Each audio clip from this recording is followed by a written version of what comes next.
tudo bem? Sejam bem-vindos ao CONARA, o Congresso Nacional da Reparação Automotiva 2018. E hoje eu estou aqui com o Renato Bellotti, aqui em São Paulo. Ele é jornalista automotivo, antigo mobilista e é o cara da garagem do Bellotti, né? Quem gosta de carro antigo conhece muitos vídeos dele, de tutorial, de produto, de bastante coisa legal. Muito obrigada pela sua presença, pela participação com a gente aqui no Congresso. Obrigado, Bárbara. Inicialmente agradecer o convite, né? Realmente eu achei a ideia legal de participar. E estamos aí, vamos falar aí de carro clássico. Viemos um lugar clássico também, na decoração, que tá bem interessante, cercados aí por roda Fuchs e banco de Porsche. Tá perfeito. Aqui a gente é chique, entendeu? Porque se não tivesse um ambiente caracterizado, não seria a persona do Renato, né? Que não condiziria com a persona do Renato. Renato, conta um pouquinho da sua história pra gente, para depois eu te fazer umas perguntas sobre o mercado. Sim. Bom, basicamente, acho que paixão por carro é uma coisa que a gente começa a ter na infância, né? Quando nasce, né? Eu tenho uma história que o pessoal que segue a garagem conhece há muito tempo. Eu saí da maternidade em um Dodge Charger RT, e diz a lenda, já falei essa história várias vezes, mas o pessoal não custa falar de novo, diz a lenda que eu parei de chorar só para ouvir o ronco do 318 V8. Quem tem Dodge se identifica aí com essa paixão. Mas brincadeiras à parte, então, minha paixão por carro sempre foi muito grande, né? Desde criança eu sempre gostei muito de carro, marca, modelo, enfim.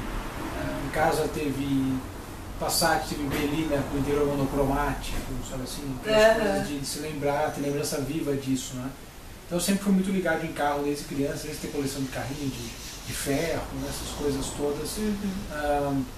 Depois sim, acabei fazendo outras coisas, mas consegui voltar para a minha paixão e trabalhar realmente com isso e ter como profissão, né, essa paixão por carros, não só os antigos, como também carros novos, né? Agora a gente está nessa onda que a gente vai falar daqui a pouco também de híbrido, de elétrico, né? Os antigos também têm um lugar nesse mundo, a gente vai chegar nisso também. Onde que foi ali a mudança que, né, você viu que isso começou a virar a sua profissão também, uma das suas profissões, das suas atuações? A sua paixão de carro cresceu tanto, o que você fala deu tanta atenção e importância e começou ali a virar. Então, a garagem, na verdade, eu comecei mesmo em 2007, né? Comecei a tirar fotos, no começo não tinha vídeo, não tinha, enfim, era um aprendizado, né, que foi acontecendo. Então eram só fotos mesmo e texto, né? Foto e texto, aquela coisa toda. Comecei a escrever uma revista e tal, a coisa foi girando um pouco mais, e o blog foi crescendo, né? Daí entrei no YouTube. Aliás, quando eu entrei no YouTube, o pessoal brinca, tinha só mato, né? Entrei no YouTube, era engraçado que foi em 2007, mas foi em 2008 que eu entrei, né? Fazia uns slideshows, né, no começo, né? Tem umas músicas, umas coisas assim, com as fotos, né? Depois comecei a fazer vídeo muito simples. O vídeo era num take só, porque eu não sabia editar também. Então o proprietário combinava com ele, filmava, ligava o carro, dava uma volta, passava. Até um dia que chegou, terminado o carro que a gente fez a matéria, foi até uma Ferrari F355, né? Foi em 2009.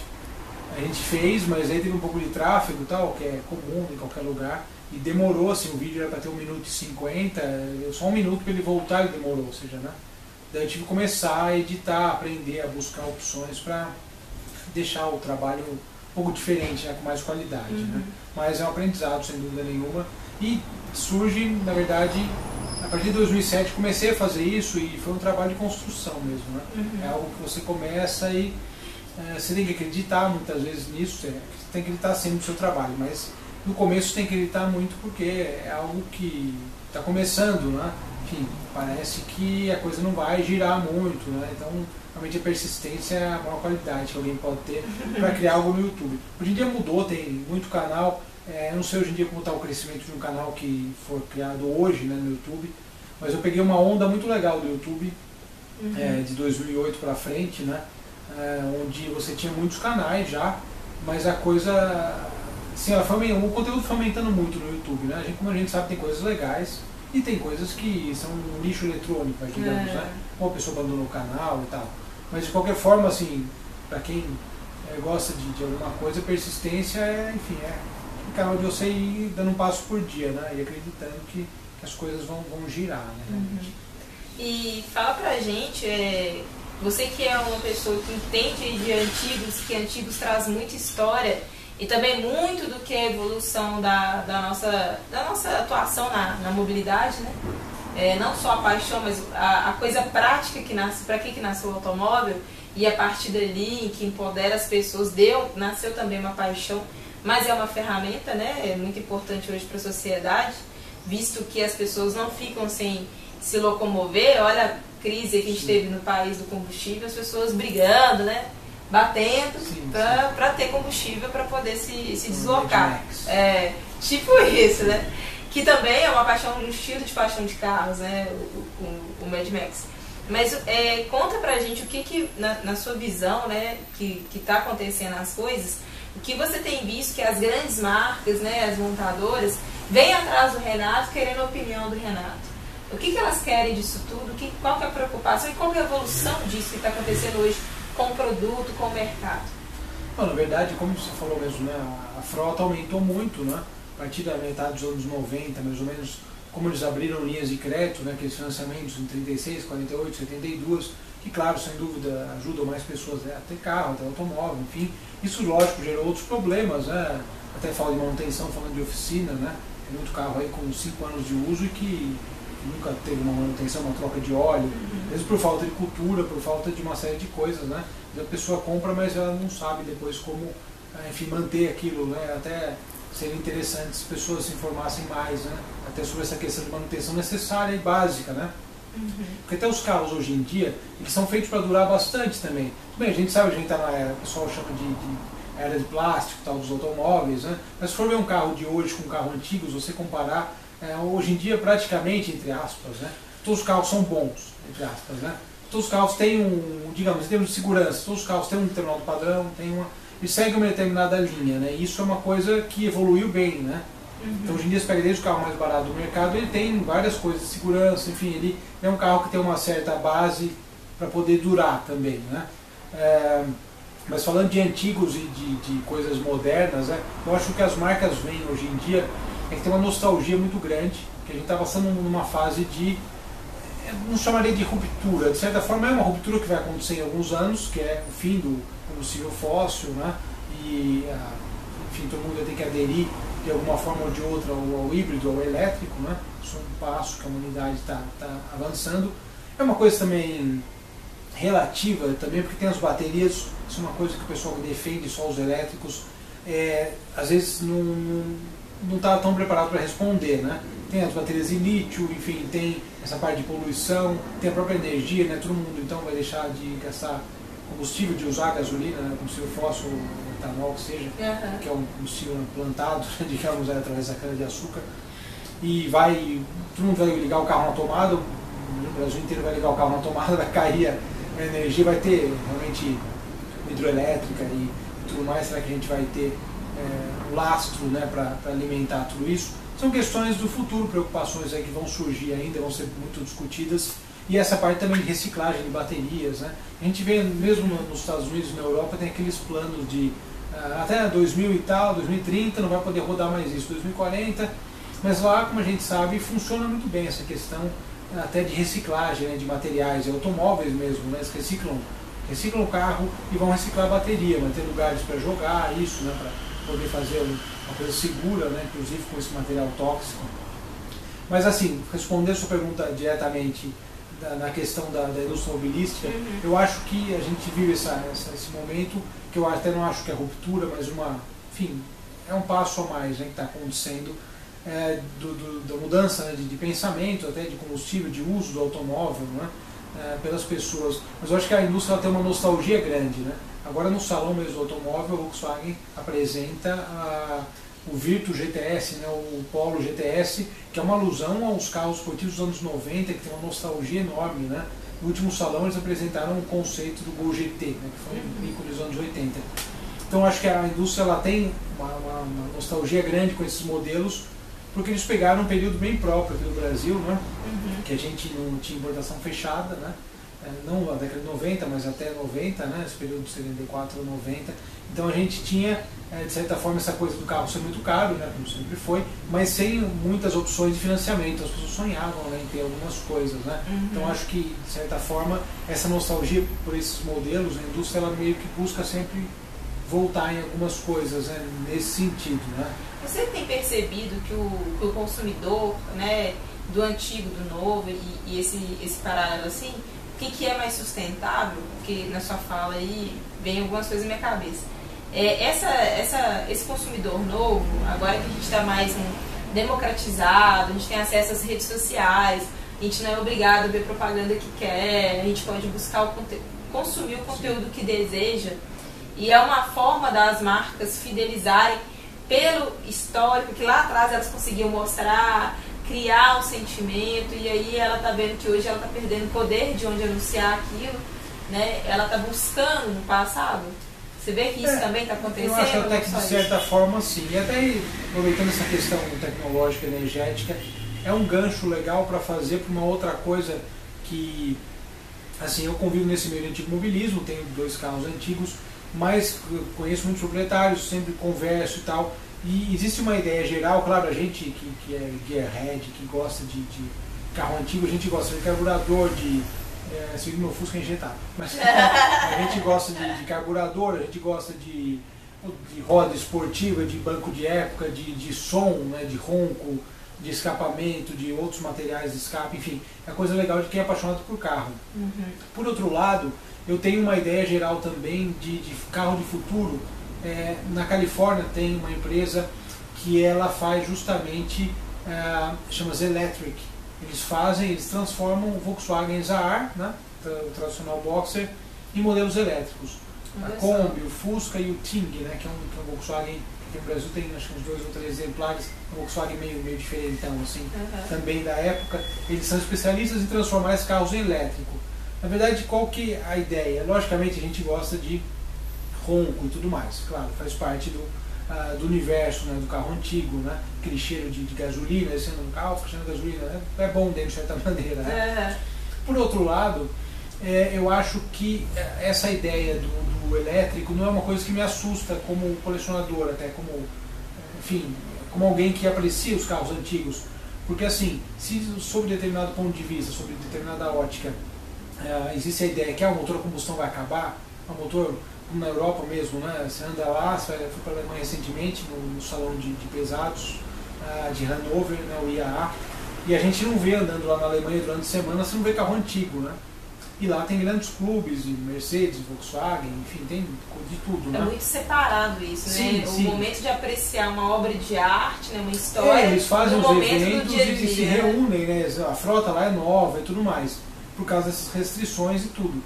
Por outro lado, assim, você fala, vai acabar o carro antigo?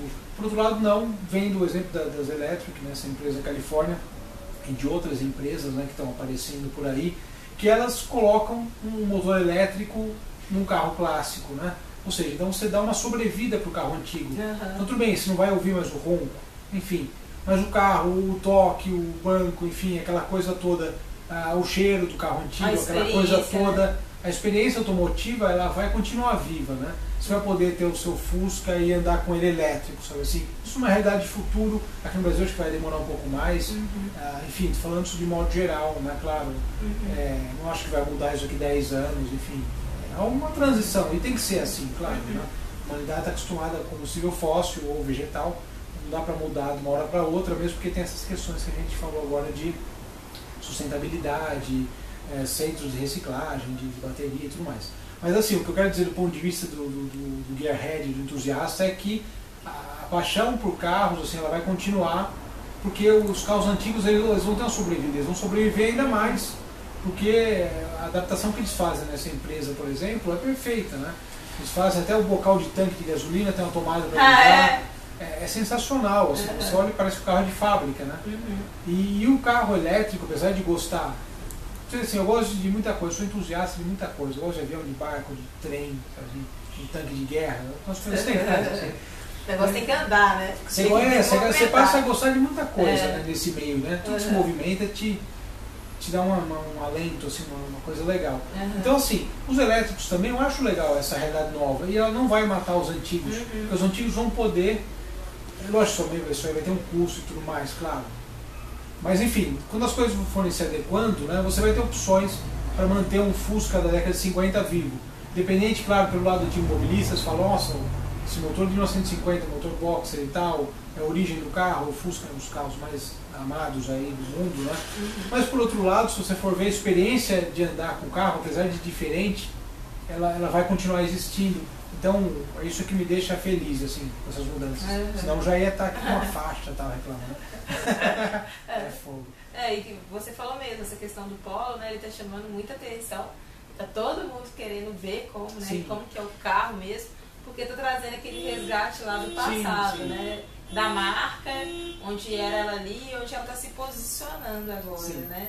E o que você tem visto nessas suas tendências que de fato já estão presentes, que não adianta, tanto de tecnologia, tanto de produto, não tem como voltar, principalmente para quem é do mercado reparador, onde existem oportunidades, você que conhece também da parte de restauração de carros antigos, né? Onde existem oportunidades ainda para esses reparadores que querem trabalhar com hobby também.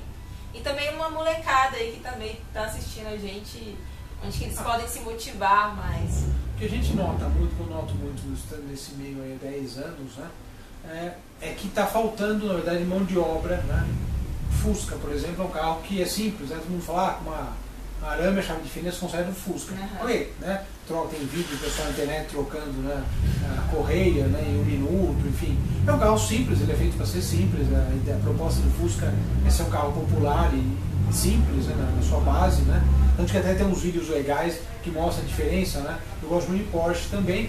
Eles têm a mesma origem, né? Porsche e Fusca, mas o que é legal, e essa sacada do Fernando Porsche, esse carro foi genial, que ele já tinha inventado, aliás, carro elétrico em 1900, Fernando Porsche. Depois a gente fala sobre isso numa outra. Também é um assunto interessante.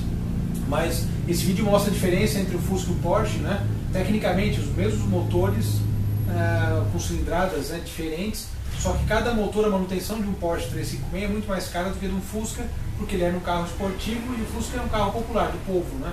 É um carro do povo mesmo, é o próprio sentido, né, de Volkswagen, é um carro do povo. Então essa sacada mecânica dele já foi genial, né? Já foi bem interessante. Voltando até por isso que a mecânica do Fusca é simples, mas muitas vezes você leva em oficinas especializadas já em Fusca, né? Mas o mecânico, por exemplo, que eu levei, tem dois, né? Tem um amigo que é de Alphaville, ali da região do Barueri, e tem um outro mecânico que ele já tem um cabelo branco, tá, tem uns 60 e poucos anos, né? Que também é um cara que preparava Fusca na divisão 3, ele preparava Fusca nos anos 70 e tal. Ou seja, está faltando até mão de obra para mexer nesses carros antigos, né? Que hoje em dia, aliás, há muitos anos já, os mecânicos, de modo geral, eles trabalham com aqueles aparelhos de diagnóstico e tal, que logicamente facilitaram muito, né, o trabalho do mecânico, né, do reparador, da pessoa que efetivamente precisa, né, de algo prático, até para manter a oficina em ordem, né? Antigamente tinha aquela lá do mecânico ir, você deixava o carro e desmontar alguma coisa, outra para ver, né? Ainda tem os caras que resolvem de ouvido, claro, os mecânicos mais raiz, né? Como se diz ali. Mas eu acho que nessa parte até de coisas que estão faltando, que eu vejo que o pessoal tem dificuldade, mecânico de algumas Fusca, por exemplo, um carro muito simples, mas como eu falei, o pessoal acostumado com o diagnóstico, que é lógico, uma coisa totalmente atual e faz todo sentido. Uma oficina tem que ter aparelhos modernos, né, para poder resolver a maioria dos problemas, né? Sim. Mas por outro lado, para os antigos ainda falta. Tem até o pessoal do Clube do Carro Antigo que eles fazem alguns treinamentos, né, específicos, né, a manutenção de motor box, a manutenção de Opala, né, eu acho legal, até para quem tem o Clube do Carro Antigo, que é um pessoal bem bacana também, eles fazem muita coisa, muito curso nesse sentido, né, para quem quer aprender, né, alguma coisa de mecânica de antigos, né, que é uma coisa legal, até para o profissional que é mecânico de uma oficina moderna e tudo mais, né, eventualmente é interessante. E outra área que eu acho também que tem mercado aí para pessoas que querem fazer é, por exemplo, tapeçaria, né? Tapeçaria tem, eu nunca precisei usar, mas eventualmente a gente sempre ouve falar de amigos e colecionadores que tapeçaria tem poucos tapeceiros, né, que fazem um trabalho, né? É o que eu ouço deles, claro. Alguém talvez pode assistir e falar, bom, tem uma PC que faz um monte de coisa. Mas não sei, aqui em São Paulo pelo menos, a gente conhecendo vários colecionadores que têm carros legais, o pessoal manda num lugar ou no outro, sabe assim, mas não é muito grande, né? Eu acho até que tem um certo mercado, talvez, para isso, para esse segmento. Lá em Belo Horizonte também é raro, assim, né? Existem os tapeceiros no dia a dia, né, para costurar um banco, Sim. Mas aquele trabalho mais artesanal, sim. mais bem feito, palhinha, costura. Você vê, né? Você vê a costura, é interessante. Todo o trabalho que é feito, enfim, né? É fantástico. E acaba que sim, né? Tem essa carência, né? Claro que não é uma atividade laboral ali muito rápido, né? Tem que ser uma coisa mais delicada, né? Você tem que ter mais concentração, usar materiais de bom material, de boa qualidade e tudo mais. Porque é o que você entrega por você estar restaurando o produto, né? Um produto que já está mais, entre aspas, velhinho, né? Velhinho, mais antigo. E é uma oportunidade, assim, e eu vejo que muitos meninos novos e meninas que estão iniciando aí na área de reparação, de mecânica, gostam de carros antigos.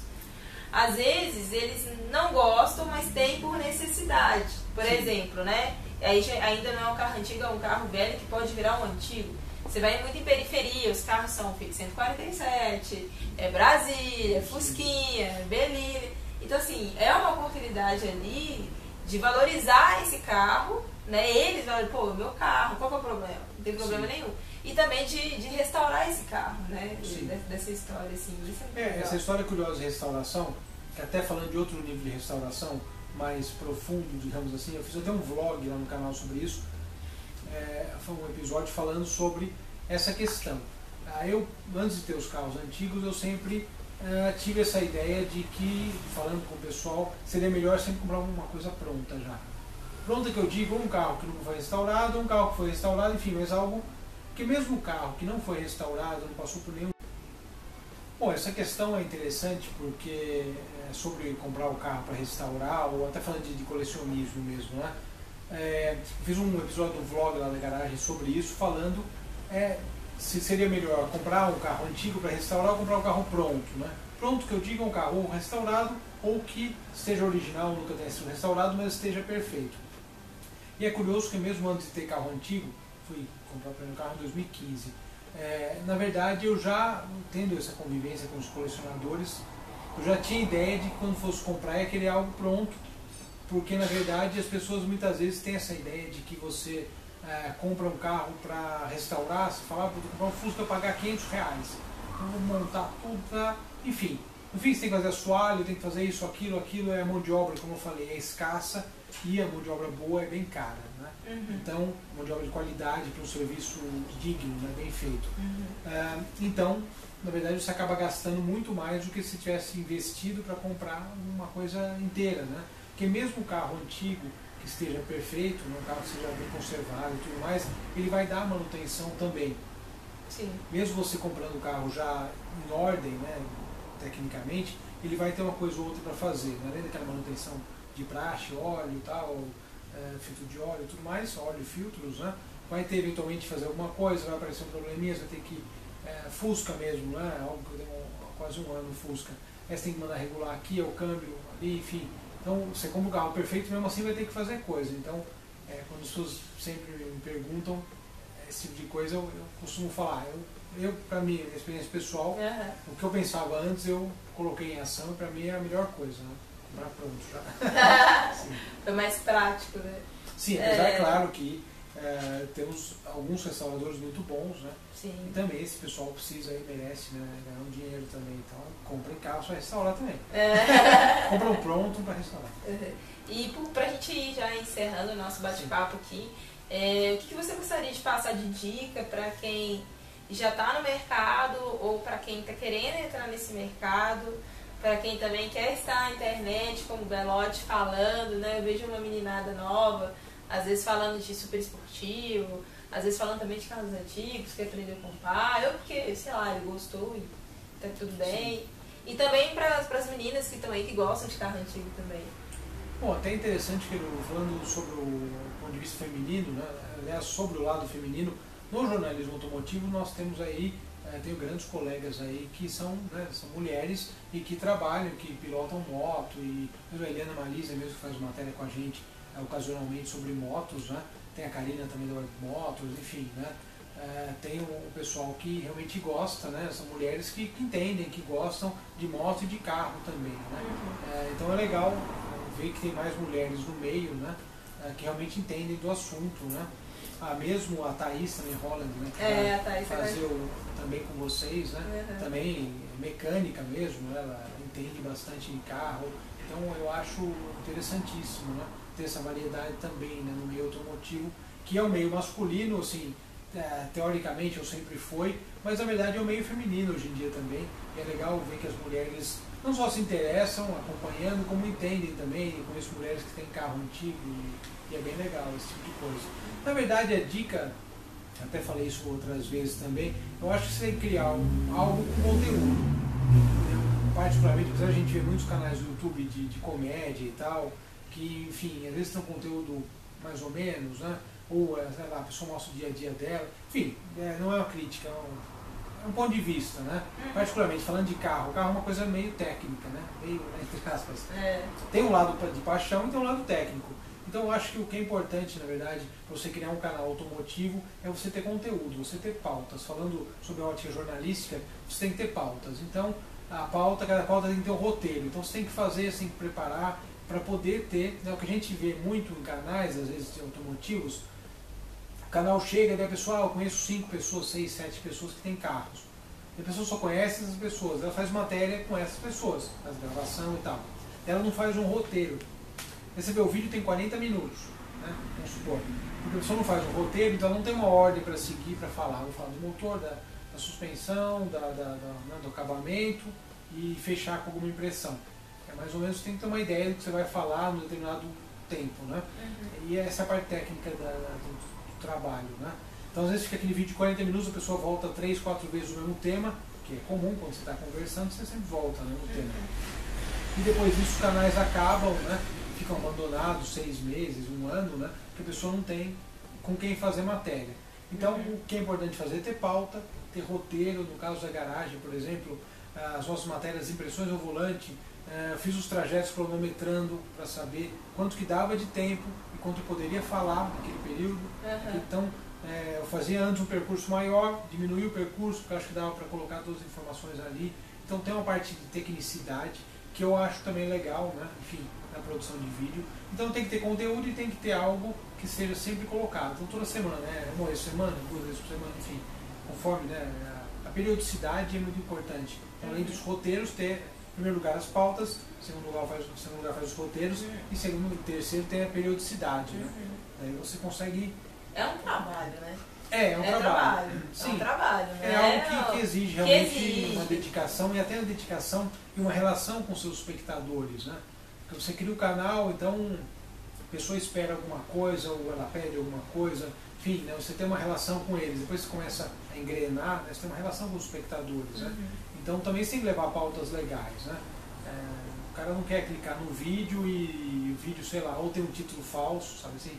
Uma coisa que não aconteceu. Enfim, isso irrita bastante a gente. As pessoas se irritam e, lógico, a pessoa está te seguindo porque ela quer ver alguma coisa ali, ela viu aquele título, né? Então eu acho que é importante, tendo essas coisinhas, dá para você fazer um trabalho sério e crescer aí no segmento, né? Pelo menos você tem um nicho, porque eu acho que a internet, é importante isso salientar, a gente tem números muito grandes na internet em alguns canais, né? E muita gente, a pessoa fica um pouco, de certa forma, não é obcecada, mas é influenciada, né, por isso. Falar, tem 300 mil seguidores, a galera está quase chegando aos 300 agora. Mas assim, é legal porque é um trabalho né? dentro de um contexto e é um trabalho sólido, né?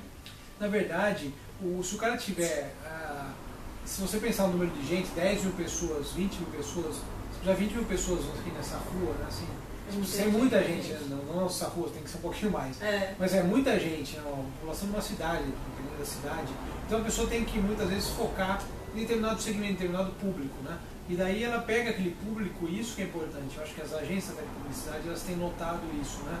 É mais importante, muitas vezes, ter a qualidade. Então os caras estão analisando os posts, analisando os comentários, eles veem se tem uma relação realmente se não é, não só a questão de robô, de curtir tudo, ou se alguém, o cara só curte lá, ou enfim, e não tem um conteúdo, não interage, né? Então esse tipo de coisa, você tem um público que te acompanha, que gosta do que você fala, entende, isso é sensacional. A construção disso eu acho que é o mais legal, ter o canal no YouTube nesse tempo todo. E reforçar o que ele falou, né, gente? É trabalho, é feito com muita dedicação, é pauta, né? É gravar e tudo mais. E não é pegar o celular, sair correndo aí Sim. pra rua. Não, até tem esses tipos de canais. Mas assim, eu particularmente respeito, claro, todo mundo. O espaço está aí para quem quiser. Isso que é legal da democracia que a gente tem hoje, né? Nessa época. Mas eu acho que é legal você ter uma ideia em mente e seguir aquilo, né? Câmera na mão e uma ideia na cabeça, como dizia o Fellini, né? Dizia essa frase que é famosíssima. Posso estar enganado, eles estão se corrigindo. Tá bom. Muito obrigada pela sua participação aqui com a gente, né? Tivemos uma oportunidade grande de estar te entrevistando pessoalmente. E saber dessa sua paixão, né, que está levando aí por carros, né? Até eu estou te falando, meu tio compartilhando seu vídeo. Sim. Achei bacana demais. E espero que tudo que a gente conversou aqui hoje possa impactar as pessoas para tirar insights. Poxa, olha que legal, como é que as coisas estão conduzindo. Que esse é o objetivo do Conara mesmo, é trazer informação de várias áreas para que você se empodere e eu vou tomar essa decisão para o meu hobby, para o meu negócio, para a minha vida, né? Para aquilo que eu quero fazer, que eu faça com muita disposição, seja bem feito e vai sempre se capacitando.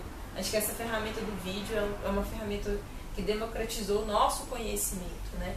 Então, muito obrigada pela sua participação aqui com a gente. Agradeço o convite, a gente se conheceu hoje, está trocando as mensagens, né, sobre essa parte toda do Conara. Agradeço aí o convite, a participação, é um prazer. Um prazer falar sobre o trabalho, falar sobre o carro antigo e, sem dúvida nenhuma, compartilhar essa paixão e seguir em frente, tendo a persistência e usando esses elementos aí que eu citei. Você vai criando algo, vai plantando e depois vai colhendo com o passar do tempo. Obrigada. Tchau, pessoal.